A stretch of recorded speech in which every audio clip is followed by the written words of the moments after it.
Let's talk about Chelsea, because during the international break, headlines, reports, stories that there has been a maybe not falling out, David, but the relationship between the two sets of owners getting to breaking point? I think the best way to describe this, Rebecca, is fractured. Certainly, the relations are not what you might like if you were going into this ownership as they did in May of 2022, replacing Roman Abramovich. You could say it's understandable. We saw it with Hicks and Gillette at Liverpool in the past. One thing I think it's important to say is there's been so much change at Chelsea on and off the pitch, with players, with staff, with so much more besides. But this could be the biggest of them all, a power struggle between, on the one hand, the majority shareholder Clearlake Capital, headed up by Rebecca Lowe and Jose E. Feliciano, and on the other side, Todd Boehly and his fellow investors, of course, Hans-Jörg Weiss and Mark Walter. But Boehly was really the face of the takeover in May 2022. He was interim sporting director for a while.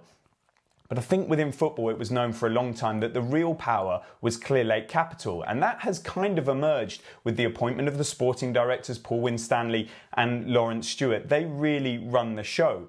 And things in football have known to have not been ideal, but now it's sort of come to a head. It's come out publicly.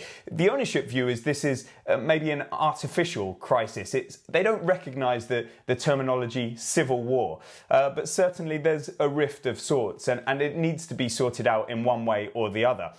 Where the rift really centred, I think, was on the Pochettino departure. The sporting directors decided that they would make a change to his position.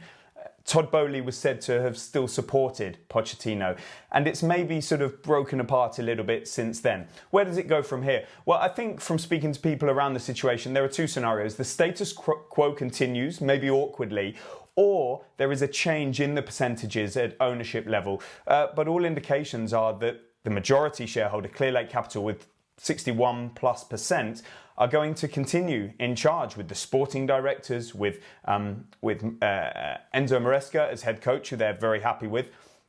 They feel they've got the profitability and sustainability situation under control, the signings and sales that I said on NBC by the 1st of September 2024, they feel they would be sort of complete. They feel they are, but there will still be tweaks in that.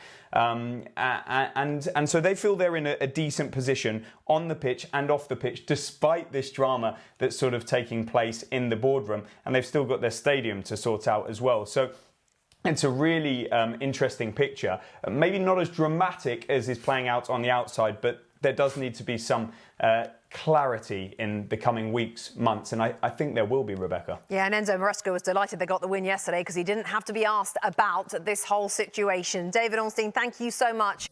Hi there, I'm Rebecca Lowe, studio host of NBC's coverage of the Premier League. Don't forget to hit subscribe to watch more videos all season long. And if you want even more Premier League content, from original series to live matches, head over to Peacock.